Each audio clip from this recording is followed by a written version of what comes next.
Okay. All right. So welcome once again to Grow This Personal Podcast, your number one podcast for personal development. Today, we're going to be having a very interesting guest, a guest who I've been following for quite a while on LinkedIn, and she's doing amazing things in the career development space. And it's my pleasure and privilege to be able to welcome our guest today. And our guest is none other than Lissa Appiah. Lissa Appiah. I know you probably must have, if you're more on LinkedIn, you would have come across Lissa Appiah. She is a phenomenal woman. I'm going to do a little bit of introduction, but I'll also give her the opportunity to also introduce herself. All right. So I'm just going to do a little bit of introduction here. And then I'll give her the opportunity to introduce herself as well. So just give me a few seconds here. All right. All right. So a little bit of introduction. And I try to make this as short as possible, but her resume is quite huge because I kind of went through her LinkedIn profile, and man, the awards, the guest episode. I mean, on LinkedIn, she was really ranking. I'm sorry, on Google. She has she has a wide reach. So I'm quite, this is going to be a short profile of Lissa, and you can go, I'm going to give her the opportunity to share how you also connect with her after now. Lissa is a certified career and resume strategist and the founder of WeApply Canada. She specializes in helping emerging leaders boost their confidence and visibility to attract opportunities that double their salary and put them on the executive track. She does this through one-on-one career coaching and workshop facilitation for organizations. With 10 years of experience in the public service, Lissa now helps others with their next career move. Lissa has helped hundreds of people land interviews and secure employment with multiple Fortune 500 companies and various levels of government. Lissa has a master's in public administration from Carleton University and a bachelor's in public administration and sociology from the University of Ottawa. Guys, that's a little that's a little introduction of Lissa Appiah. But I'm going to give her the opportunity to tell a bit about her story, because one of the things I am fascinated about her story is the fact that she and that's one of the things we're going to be talking about in this topic, how she moved. I think one of the interesting things is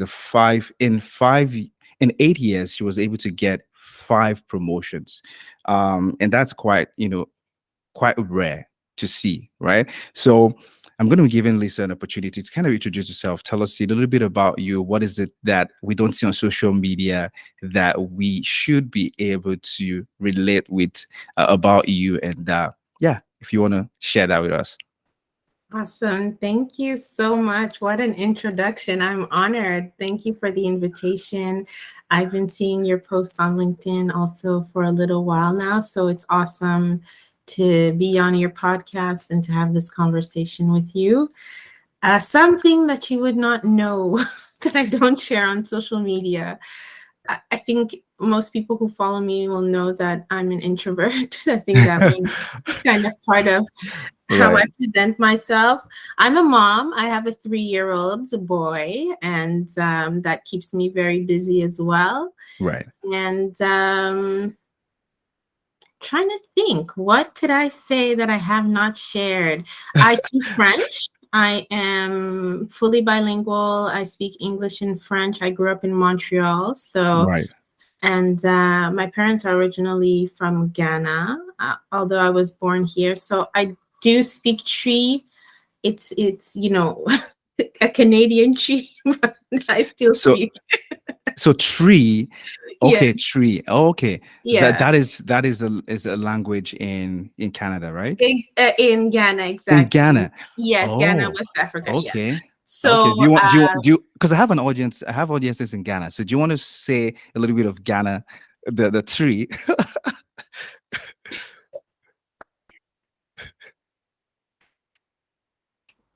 which is Ghanaian people. How are you doing? Oh, so that again, for want to say? Ghana for, which is Ghanaian people. Okay. Mohon to say Want to is say. how are you doing? Nice. Yeah, yeah. Okay. So that is really, I rarely speak Chi. I speak Chi only to my parents. So this is Right. an exclusive. Exclusive. Good. It's good. So exclusive live on Grow This Personal podcast. We're getting Lissa to speak Ghanaian, Ghanaian language. 3. Nice. Great.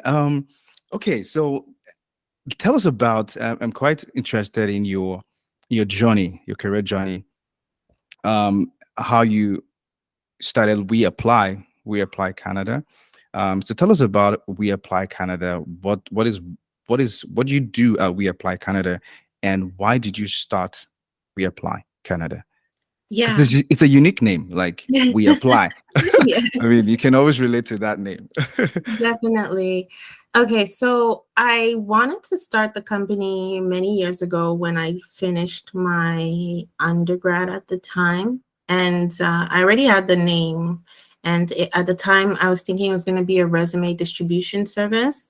Right. And that's why I went with that name that speaks to, applying in terms of like applying for roles, but also applying yourself to almost succeed and to win. And like my logo also reflects that, where it's like it looks like the logo looks like different things. It can look like a W with an A. It can also look like a bird that's flying. It also looks like a person that's has their hands up.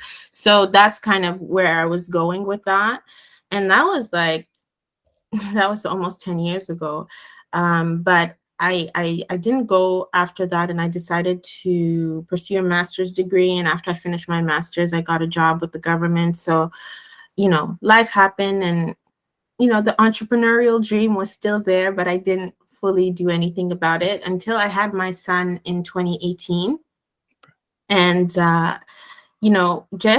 it just changed my perspective on life. It just changed my perspective on how fragile life can be in the process of having him. And I just decided, I have to do it. I've been talking about this. I've been dreaming about this. I've wanted to do it for so long, and just decided I had to do it. So after I had him, I started getting certified and just learning more about the industry, because even if I had the idea of it, I didn't even know that career coaching was an actual like industry per se until I got really deep into it and started learning about career development. And that's what gave me a lot more insight. And it's something I've been doing. I've been doing it for, volunteering at different organizations to help newcomers. I would help people secure roles at my church or in different places. It was just something that came very naturally to me. And I didn't realize like, oh, this is a whole industry, right? So 2020, I launched in June 2020. And it's been an amazing journey, learning a lot of things. But why I really started the company is because of that dream and passion that I had to really help people who are like me, who look like me, to get roles that align with their skills and qualifications.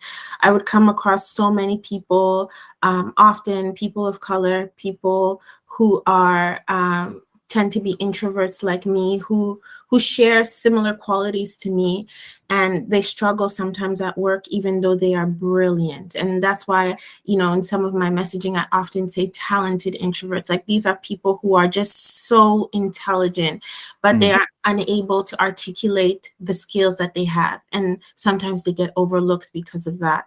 And so that is really where my passion came from, just wanting to ensure that people are getting what they're worth and more, and that they're getting the opportunities to be able to be trained in these areas. So I work with individuals, but I also work with organizations to provide coaching to their employees and helping them to be able to advance their career path. So that's with employment resource groups and helping them realize the potential that they have just within that group, and helping them to excel within the organization. So that's the kind of work that I do. And it's one-on-one coaching. I do group coaching as well as facilitating workshops, speaking engagements as well. And it's all around career development and supporting people to get what they're worth and even more. Awesome. That's pretty much amazing. Yeah. I think one thing I took out of what you were saying now is, and it's a question I'm gonna throw back at you, is how did you, because you said at one point you got a full-time employment, but then you then transitioned to running your own coaching business or your coaching company. So how did you make, or what gave you that nudge that it is time, or at what time do you know it was time for you to make that switch, and how did you make that transition? Yeah, for me, really, I always had a goal in my career that I started my career. I often say in some of my posts that I was underemployed, in the sense that I had a master's degree. I already had several years of experience before I joined the public service, but I kind of took a role as a student because that's kind of where I was, and I took a student job and I took the internship, and then I got into the system. But really, in terms of my process, I always said for me, like, my goal would be to become a manager. That's at the time, not that I was limiting myself and I didn't see myself somewhere else, but that was the goal. Like, I felt like where I was at that time, I could do that. And that's why I progressed so quickly in getting those 5 promotions in 8 years. And if you I took out 15 months for mat leave. So it's actually less than 8 years in terms of almost getting a promotion every single year to get to that management level. So once I got there, then I was like, okay, that's it. What else are we really doing? So to me, on the career side, that was kind of the nudge where I was like, okay, this is the time I want to do something different. And I want to do myself and for my family. Like, I really, I have a whole human being to take care of. I don't want to, I didn't want to settle for less in any area of my life. And that included my career, my business. And so I just said, I know that I can do it. It's just a matter of me putting myself out there and stepping out and doing things that made me uncomfortable, but I knew deep down that I could do it. So that's what it really was. Great.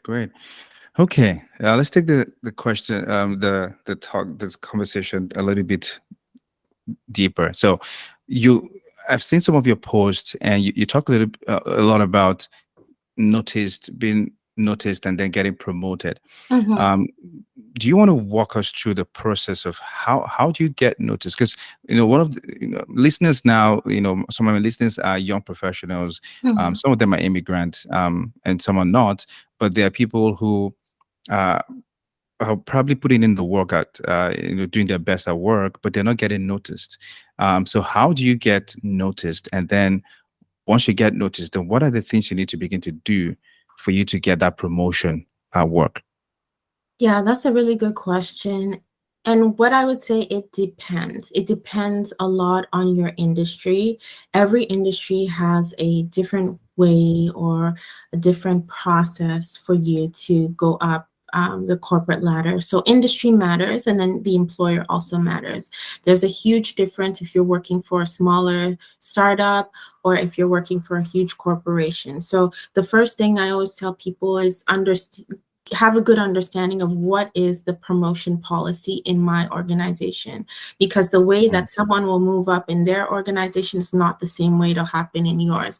So for example, I said, yeah, I've been promoted 5 times in 8 years, but that's how the system is structured. And that's why there are so many steps for you to get to a certain level. But in another organization, maybe it's just one step to get from where I was to get into leadership. So it all depends on your organization structure, and it's really important as a professional that you know that ahead of time. It's not at the time where you're feeling like, oh, I should move, like I should be moving up, that you're now figuring out, okay, how do I actually get promoted? Do I have to ask someone? Do I have to fill an application? Do I have to go through a competition? Every system is different. So that's the first thing you want to know. And then other than that, in terms of getting noticed, no matter what organization or what industry you're in, some of the principles are very much similar in terms of you being able to, I mentioned being able to articulate what you've accomplished. That's one of the most important things, because, at the end of the day, your boss or your manager, they're very busy. They are doing their work, but they're also thinking of their own career, right? So it's not always that they'll have the time to understand that maybe they're leading a team of 20 people, to know that you specifically are the one that did this thing that caused a change in the organization, or that changed the result, or that saved us money. You are the one who's responsible for letting them know that you are the person who achieved this. You are the person that did that. So it's really important to know what you are bringing to the table and to be able to articulate it as well.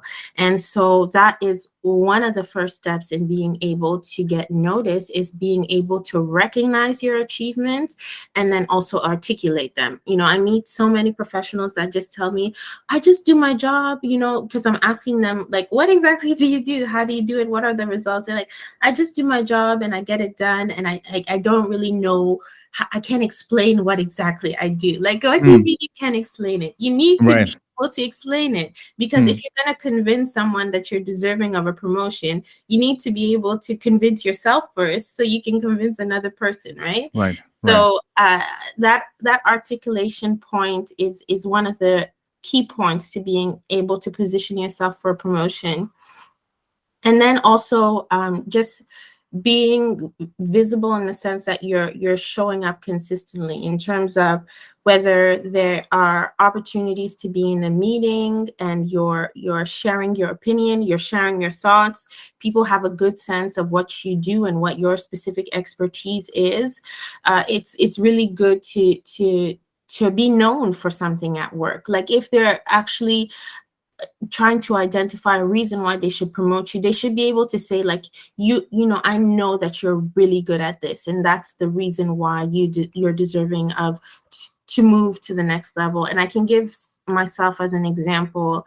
I remember, like, in the early days of my career, there was a project that it was like a corporate reporting project that we were working on, and the more senior people, in terms of their years of experience and the levels they were at, they were all complaining about this thing, and I didn't know anything about it. Obviously I heard of it in school. You learn the theory, but this is like real in practice. So I was like, okay, I'm gonna go study and see what I can find out about this. So I learned everything that I needed to know about corporate reporting, how to develop the performance indicators, performance measurement, KPI. Like, I learned it inside out.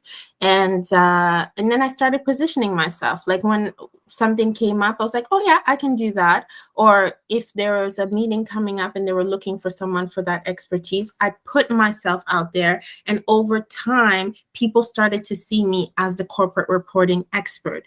But that was me positioning myself in that role.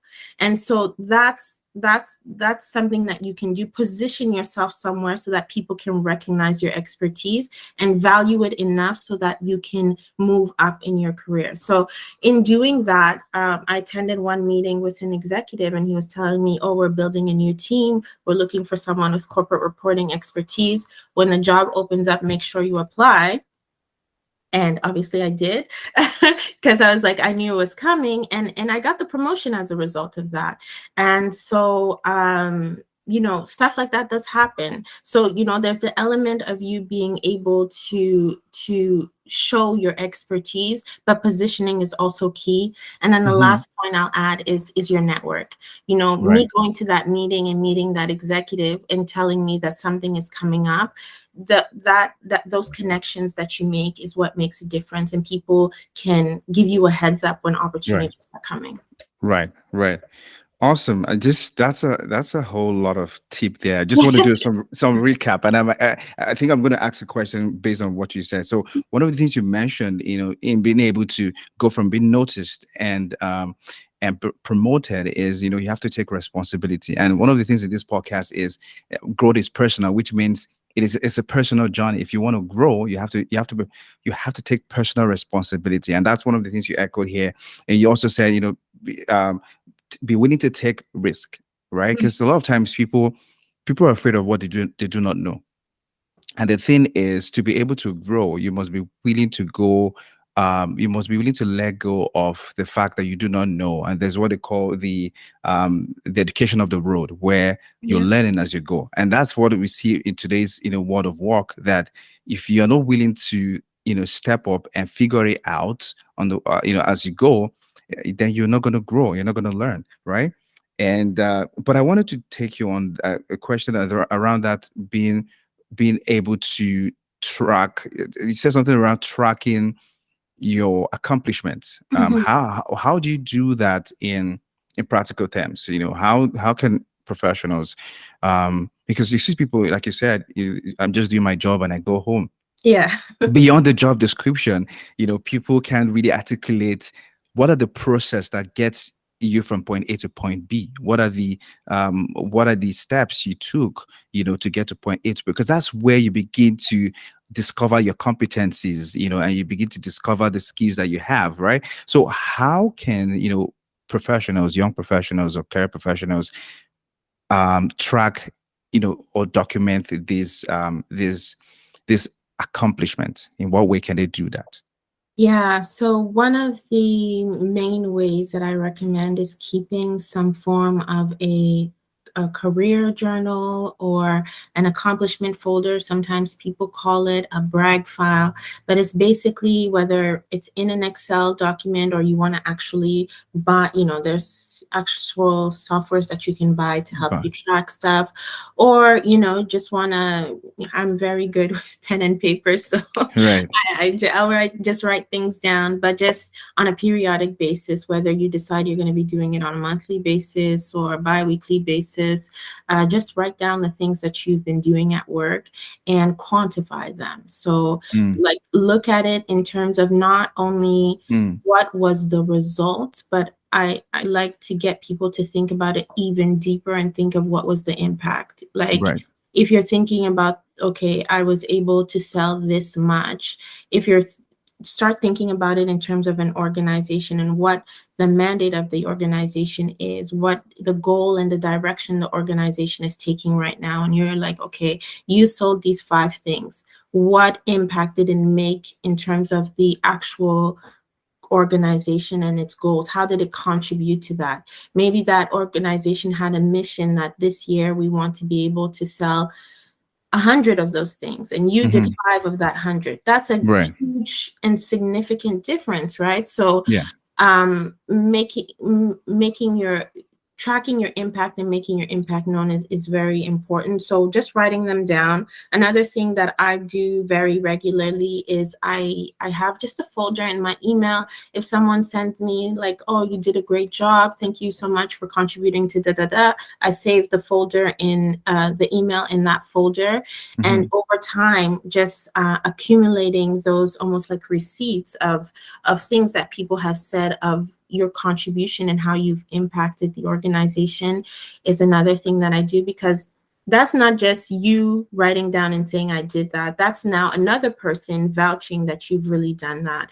And those are things that you can also refer back to. Let's say if you're having a performance review and you just let your whoever is doing the review know that, I was able to do this project, and actually, this person sent me an email and they recognized the work that I did. And so that's the kind of impact that I'm having. So being able to reference now that it's not just me saying that I'm awesome, but other people are also saying that I'm awesome. Awesome. So that also is good.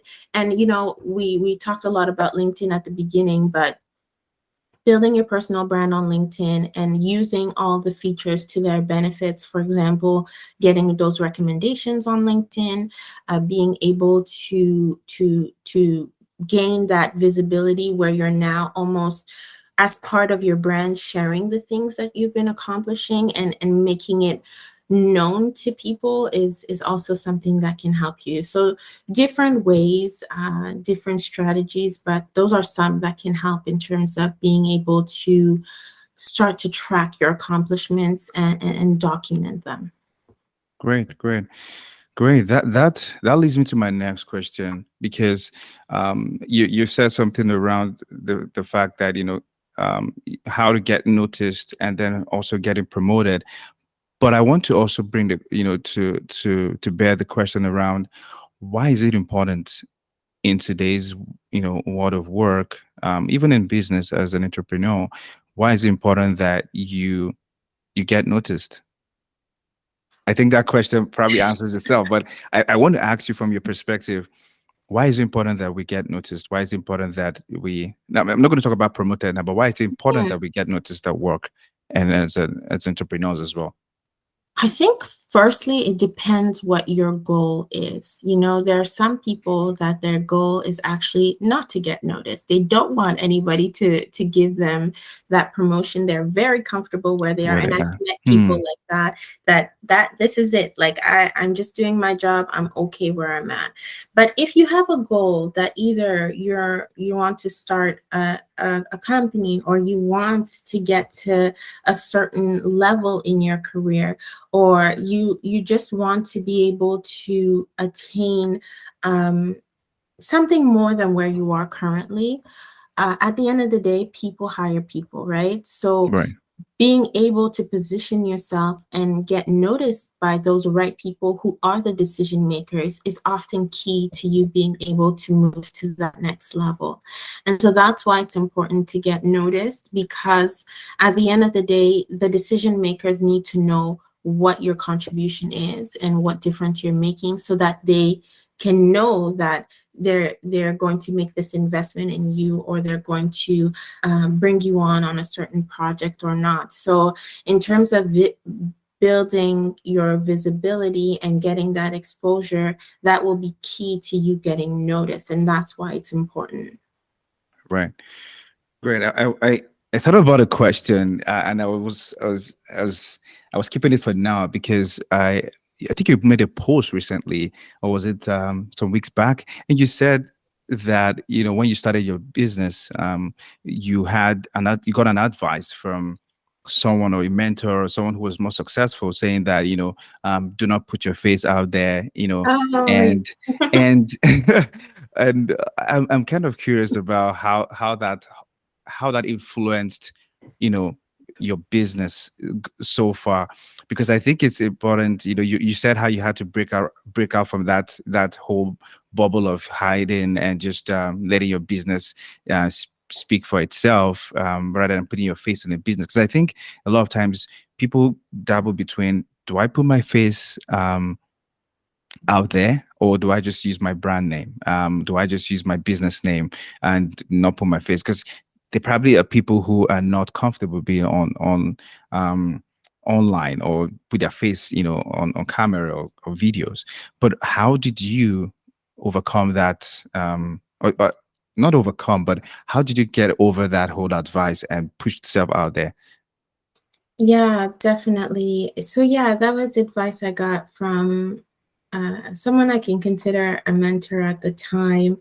And they were basically saying, and this person is actually very successful. I'll just, put it out there that they've built an incredible business by through the strategy that they were sharing to me. Hmm. And basically they were saying, sometimes people have hesitancy when it comes to working with people of color. So when you're starting off, not to put your face out there too much, but over time, as the business becomes more solid, then you can let people know more and more who you are. And Right. I think for, depending on the type of business you have, and thinking back maybe a few years ago, or a few decades ago, maybe that is the way that they had to do it to be able to thrive, not Hmm. completely putting themselves out there, and letting people know, like, hey, this is who I am. But I think right now, in the space that we're in, for me, as I looked at it, I was, at the end of the day, I am providing a service that is based on me. I'm not Hmm. selling a product. I'm not selling a widget. I'm basically positioning my knowledge, my expertise. Experience. Hmm. Exactly. So you kind of need to know me to know that I'm the right person that you Person. can trust, and you Right. can have that credibility to work with me. So first, that was the thing that I realized. But then also, I was part of a group at the time. I'm still a part of the group, and it's the Society of Elite Resume Writers. And the person who leads it is Melanie Denis, and she's a very well-established resume writer. And just looking at her and a lot of the people who are in that group, and they all mostly happen to be people of color, and they were doing it, they were on LinkedIn, they were on different places, and Right. it just made me think, like, okay, if they're doing it and they're bringing in money and nobody's like has any objections to it, then Right. I can do it too, right? um so that's when I decided that it was okay. I was going to add my picture to my website. I'm going to add my pictures when I share my post. And for me, it made the world of a difference, because people actually started to know me instead of just a logo. And yeah, that's how I was able to make that decision, and decided to build my brand based on me. Right. Awesome. Awesome. Okay, I just want to ask this question. I think you've touched on some of them, but I want to, you know, if you were to give a five-step process um, on how, someone who is probably new to, maybe, let's say, immigrant, and why I think I'm kind of tilted towards immigrant because I myself am also an immigrant, coming from Nigeria 6 years ago, and I've been able to walk, through my career, grow in the space of the few years that I have been in Canada. But to that person listening now, who probably has done stuff back in their home country, they have years of experience, but they're now in this new country, but they're told, or the system is kind of, or let's say they're told, by peers or, colleagues that, you have to settle for this. But it's, promotion might be, years down the road. I mean, I was in a position at some point down a few years ago where I was asked that, where do you see yourself in 3 years? The typical questions in an interview. And I Mhm. said, and I said, well, if I'm still going to be with that company, and I said it in an interview, it was quite shocking to the guy. I was like, if I'm going to be in this company in the next 3 years, I should be in management. I should be a manager. I was like, hey, hold up. That's not how it works here. The guy had to draw the organizational chart for me and say, hey, Mhm. if you want to climb, I mean, I've been here, I've put in my 5 years. I haven't even stepped into, it took me 5 years, I think about 5 years or 7 years to get to management. So this is how it's going to take you. Yeah. And I said, well, if it's not going to happen, then I probably shouldn't be in this place. I was surprised that they later called me, hired me, but it took me 2 years, even less than 2 years, to get into assistant manager. And then I had to leave the organization because I had something better. But if I was still there, I probably would go for management, if you were. So, Mhm. so what do you tell that person who, what are the things that they should begin to do now to begin to position themselves for the jobs they desire, and to get the promotion if they're already working within the organization? Yeah, I think something that's key to the example that you just gave is just believing in yourself. And a lot of times people tell you stuff like that. Like, I've had experiences like that where people will tell me, no, it took me 5 years, it took me 10 years to get here. So, take your time. Mm. But people don't know your background. They don't know what you bring to the table often, and it's sometimes they undermine it because it's from a different country, which makes absolutely no sense, because there's so many initiatives now where, organizations are trying to bring in foreign talent, and it's the Right. focus of global talent, but yet we have some of that talent right in this country that is Right. not, is Yeah. not being utilized to its full potential. So it's a very interesting concept. But all that to say, as an individual, what I would say is you have to believe in yourself. As much as people will tell you things like that, or try to tell you, oh, for me, they told me Canadian experience, so I wasn't able to get the job right away, so you should expect it's going to take this long. Let your journey be your own journey. You look at the system, and obviously there are limitations in the system, but don't let what is the norm for another person dictate how your career path is going to go, because at the end Right. of the day, you're in control of your career. And there are going to be difficulties, but if you know that you have the confidence in what you bring, you Mm. can do it. And I've seen many people come from all over the world Yeah. who decided that, no, I'm not going to settle for whatever job. I'm going to go for the job that's within my industry, or I'm coming to Canada. It's an opportunity for me to make a career change to another industry. And they use those transferable skills that they have from their country and their other background to be able to position themselves for something even greater. Lots of Mm. people have done it. And so to me, just by looking at some of my clients that are even coming to mind as we're talking, it's really about a mindset. It's the mindset that makes a difference, Right. and positioning yourself for what you really want. Great. Great. Just going to ask you another question, and this is about LinkedIn. Let's go to LinkedIn. Okay, sure. You have quite a following on LinkedIn, and I know the success that you attest to what you do is the fact that you've been able to grow a community of people who believe in you, who believe in what you do. So if you were to give an advice on, I'm not going to say one thing, maybe two things that you did differently that helped you grow that community on LinkedIn, or made you stand out from others to get you where you are. And I think you have over 30,000 followers, if I'm not mistaken. What would you say if you were to give a LinkedIn 101? What would that be?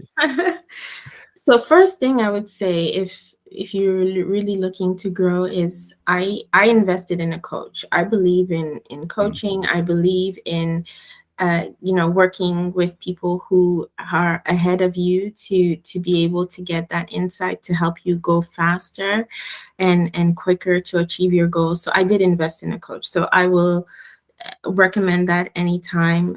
If you can invest in a coach, and obviously do your research to make sure that you are The working coach with is the someone right who fit. Yeah. exactly. Yeah. Yeah.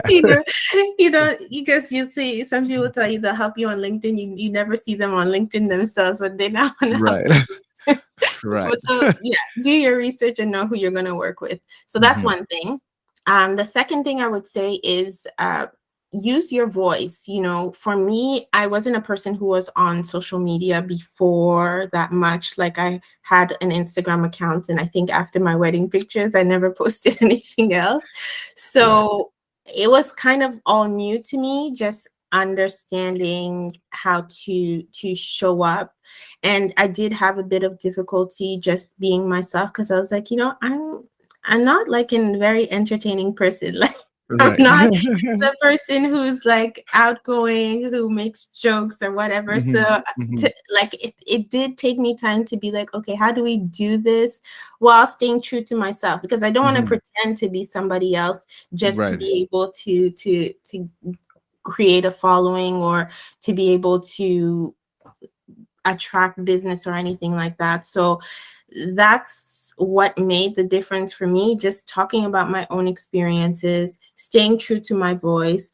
Something I had to learn over time is, like, literally as I write, I write like I talk. And Right. before, coming from a very bureaucratic background. The Hmm. way we write is not the same way I write now on LinkedIn, right? So relearning how to write for social media and for LinkedIn, and using my authentic voice and being okay with that, and saying things like I would say them now. Sometimes I'll Hmm. just speak as I speak when I'm talking to a person, and people relate to that a lot more than pulling up some statistic of this is Of how the job market is going in going, right. 2000, you know. So there's So a lot of storytelling in what you do and how you yeah. write, and I can see that. I mean, one of the things I look at, in three in on LinkedIn, there might be more, but there are three things that I've observed that will position you and get that attention on LinkedIn. Is either if your story is inspiring, right? If it's inspiring, if it inspires people, if it inspires hope, if it's empowering, so which means that there are lessons, there are tools, there are tips that people can take from what you're saying or writing and apply to their lives. And number three, if it's entertaining, right? Mm. So I mean, I might not be I mean, like you said, I'm not the entertaining one. So if you look at my pictures, sometimes they're always like I'm too serious.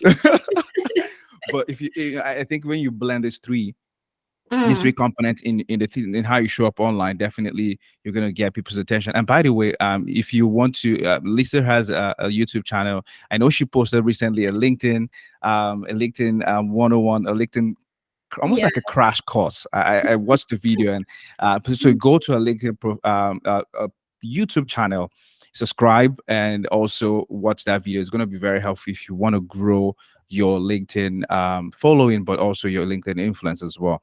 Right. Okay, Lisa, I would not ask you any further questions, but I'm going to wrap up. We have for our guests, we have these three questions that we ask as a surprise, to kind of it's around personal development. So number one question is, what is the best advice you have received since you started your coaching business? What is the best advice you've received Hmm. in one word, In one word. Okay. or in one statement? Let me not say one Yeah. word. So I'll say it in a quote. There's a quote that I really like. I believe it's by Helen Hayes, and it says that the expert at anything was once a beginner. Mm, And so it's all about you knowing that if you're going to get to that level where you're an expert, you need to start. You need to start somewhere. right. And so taking imperfect action is what it's all about. Mm, I'm part of a coaching group now, and the coach tells us all of the time, take imperfect action. And that's what you do until you learn, and then you add another thing to it. So that's what I would say. awesome. Awesome. That's a beautiful advice. I mean, this podcast, I started it from, I mean, I did not, I mean, there was no training on podcasting. One day I just say, you know what, it's time to put a voice to my writing. And we launched. I mean, now I have some fancy microphone, but then it was just the microphone for my laptop. So yes, imperfection, um, being authentic, and just prioritizing progress instead of perfection is the way to go, for sure. Exactly. Second question: what is the worst advice? I think you've mentioned something like that. But what's the worst advice you've received in your career, Johnny, so far? Yeah, the worst advice I would say is people who try to limit you based on their own insecurities. And I've come Mm, across that quite a bit. And sometimes people just judge you maybe based on some interactions that they've had with you, but they don't really know what is inside and what you can actually do. And so sometimes also they do see it, and because they are trying to slow you down in your process, they will give you advice that may be inconsistent with where you want to go. to go. So Mm, so yeah, not letting other people's insecurities or their view of things stop you from achieving what you want to do. awesome. Great. The last question. What is the one book you have read that has impacted your business, your personal development, and your growth? Yeah, I have it right here. I always keep it very close to me. Okay. It's What book here. is that?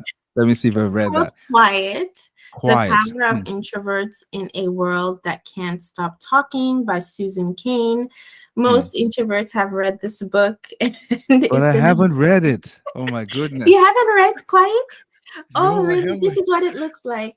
Wow. Okay. That's a good recommendation. Quiet. And Yes. I like the title. But Yes. does it speak to using quiet as a strategy, or how does that work? What's the It's thesis to the book?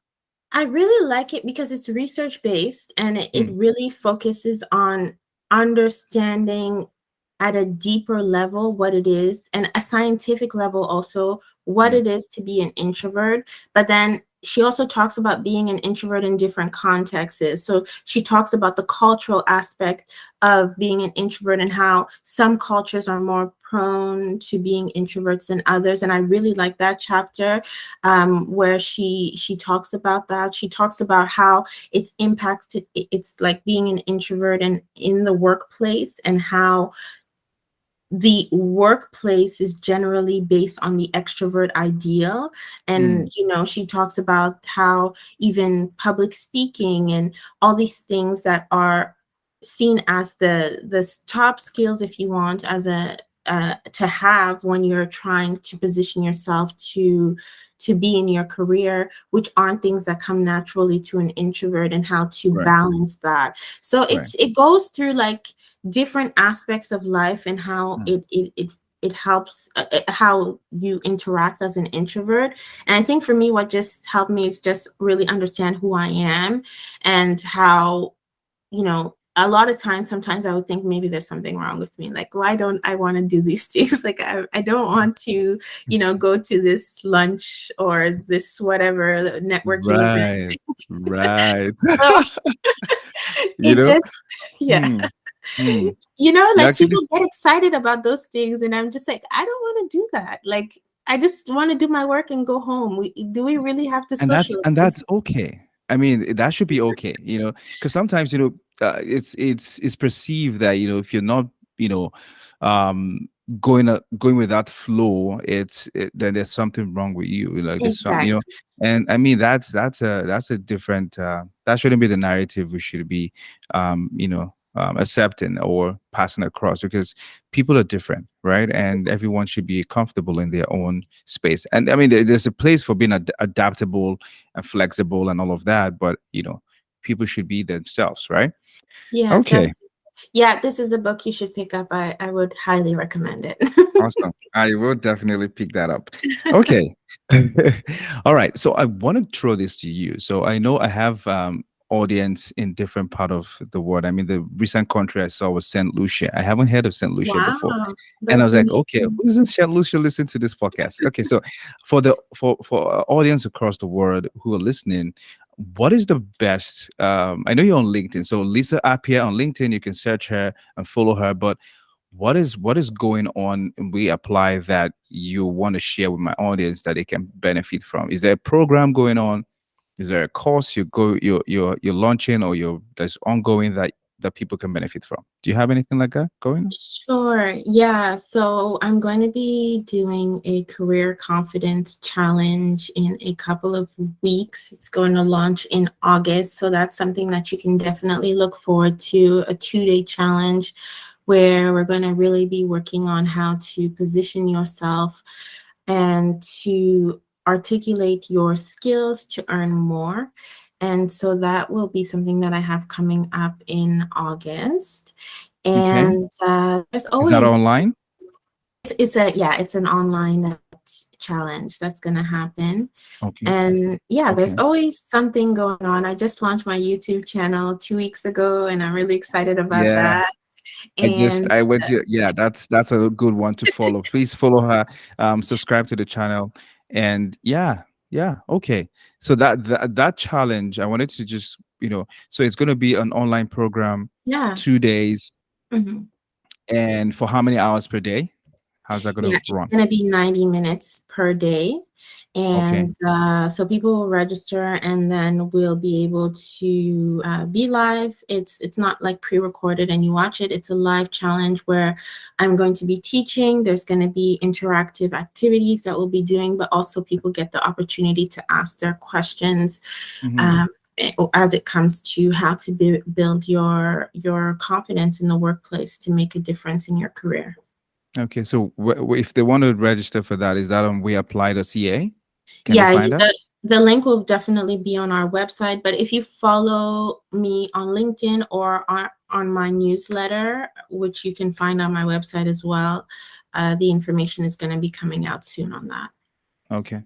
Great work you're doing, by the way. I looked to your website. I was like, oh my goodness, you're doing awesome things. Who not to put you out there, but how do you manage all of this? The the workload that comes with coaching and training, but also being able to manage the administrative part of your work. Like there's a lot of admin work that goes into what you do, right? So how do you do Yeah. that? How do you manage that? Yeah, I delegate a lot Hmm. as much as possible. I obviously do, especially in the beginning, I did most of the things by myself, but right now I have a couple of people that I work with, two people that I work with on a consistent basis, and then I also work with some freelancers. So Nice. that is what has made the difference. And I think also just over time, once you acquire a skill and you become comfortable with it, it doesn't take you as much time to do it as it did in the beginning. So for Right. example, when I was trying to figure out email marketing, it took me forever to be able to understand this is how you create the landing page and whatever. But Yeah. now I can do it in like 30 minutes and I'm done. So Done. Hmm. once you get comfortable with a skill, it takes you a lot less time to do it. And that's something also, I saw your comment on my YouTube video where I was talking about pacing yourself. That's Right. what it's all about. At the beginning, it's going to be difficult because you've never Hmm. done it before. You're Yeah. learning, Yeah. right? Yeah. Yeah. But Yeah. give yourself that time. Once you get it, it's going to be easy and you can produce a lot more. Awesome. Yeah. That's great. Okay. Thank you so much, Lisa, for being on the show today. I know that it's something that I definitely want to have you again and on the show because I know there's a lot to say. But in the short time that we have, thank you for being a part of this podcast and being of let me use the word blessing because there are people who are good. I mean, I've gotten feedback from my podcast that tells me that all that we're doing is making an impact in the lives of people. So thank you for Me too. answering the call. I hope that when next we give we call you again, your busy schedule that you would Of you course. would Thank you for the yeah. invitation. I appreciate it. Yeah, you're welcome. So that's it for today's episode on Grow This Personal podcast. Please make sure you like this episode, share the link with your friends so that they can also listen, and be sure to follow Lisa. Lisa is on LinkedIn, Lissa Appiah, and also she has a YouTube channel she just launched. Go subscribe to her YouTube channel as well, and check her website. There are a lot of programs that she has going on. Till I come your way in the next episode, remember the growth is personal. Your growth is personal. No one is going to do your growing for you. You are responsible for your growth. Until I come your way next time, have a beautiful day and bye for now.